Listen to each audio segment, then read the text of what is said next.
Hey guys, it's Ellie from Ellies Bookclub, and I'm back with another video.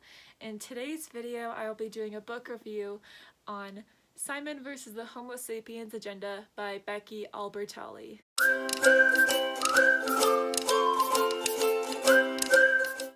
So for those of you who don't know what this book is about, it is about a kid named Simon, and he is gay, and he anonymously emails this other email by the name of Blue. And one day at school, he uses the school computer to email Blue. However, he forgets to log out of the computer, and this kid named Martin sees an opportunity to blackmail Simon because he screenshots those emails, and he's pretty much like, "Hey Simon, if you don't hook me up with your friend Abby, I'm going to release all of these emails onto the Creekwood High School website social media page." And then Simon, he tries to be a good friend to Abby as well as try not to get those emails released. So yeah, that's pretty much what it's about. And for those of you who haven't read this book yet and you don't want to be spoiled, then you should probably leave this video right now and come back to it later after you read the book. But for those of you who want to watch this review, or for those of you who have already read this book, hello, welcome. Now let's get to the discussion. So the first thing I'm going to talk about is the friend group dynamic. I loved the dynamic of the friend group. It seems like Simon's friends and family were very supportive for the most part. However, there was one friend in particular who I really didn't like, and that's Leah. I hated Leah. I think she was such a bad friend to Simon. After Simon came out to her, she was jealous. She was like, "I am so mad at you, Simon, because I'm not the first one who you came out to." And I think that's such a bad friend. If someone were to come out to me, I wouldn't care if I was the first one or the 100th one that they came out to. I would be very supportive of them, and I would be proud of them for coming out to me. But that's not how Leah was. She was jealous, and also she was mad because she felt like Simon and his friend group was constantly leaving her out, and instead of talking it out with him like a mature person, she completely ghosted the entire friend group. And Simon was upset with her because she wasn't talking it out with him, and I don't know, I really hated Leah for that, and she's not a good friend. The next thing I would like to talk about is the emails with Blue. I think it was so beautiful how Simon and Blue fell in love with each other through those emails because they have no idea who they are in person.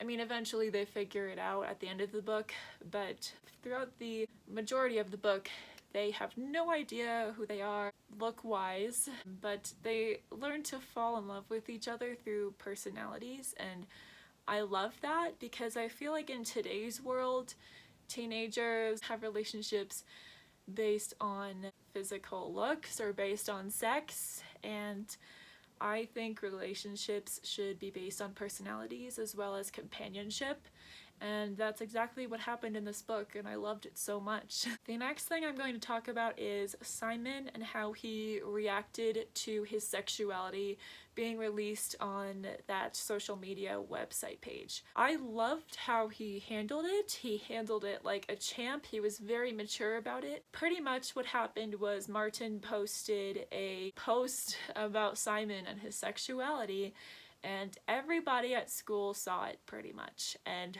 Simon was very mature about it. Instead of covering it up with a lie, he was like, "Yes, I am gay, and I'm going to accept that this happened, even though this isn't how I imagined myself coming out to people, but this is who I am." And I loved that about him. I loved that he did that. The next thing I want to talk about is Martin. When I first read this, I thought Martin had gained nothing out of this because, first of all, even though he was blackmailing Simon, he still got to know Simon as a person throughout the story because he did spend a lot of time with Simon because of Abby.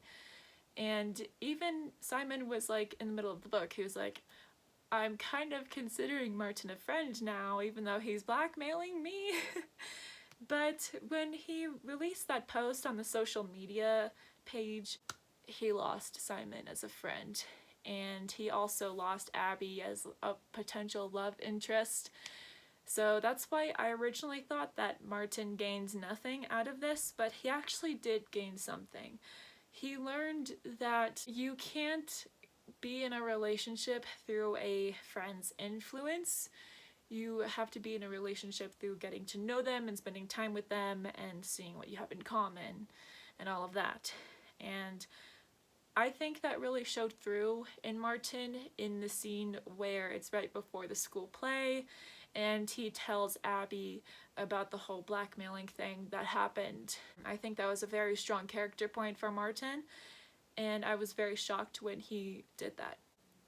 So I forgot to mention this earlier in the video, but another thing that I loved about this book was the LGBTQ representation, as well as the gender and race representation. And I also loved the whole moral of the story, which was it's okay to change and it's okay to be yourself. And what I mean by that is, like, it's okay to be who you are, but it's also okay for you to change over time, because change can be a good thing.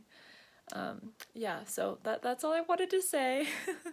The last thing that I want to talk about is why Simon came out to Abby. And I love why he came out to her. He came out to her because Abby was new and she had only been at Creekwood High School for 6 months. And he has obviously known his family and Leah and Nick his entire life. Therefore, his family and his other friends have certain expectations of him, and I think he felt like if he were to come out to them first, they would have expectations of him, and because of that, they would be really shocked because they've never seen this side of him before. And Abby, because she's new, she has no expectations of him. So he came out to her first, and I absolutely adored Abby's reaction. She was so sweet, and Simon was like, well, are you shocked? And then Abby was like, no, I'm actually not, and I'm so proud that you came out to me and that you were comfortable with talking about this with me. And I absolutely loved everything about that. I thought Abby was a very kind friend, and I love how Simon felt comfortable to talk to her first about this. So that is the end of my review. Overall, I gave this book a 5 out of 5 stars. And let me know if you guys have read this book, and if so, what were your thoughts about it? If you liked this video, please like, subscribe, and turn on those post notifications. Bye!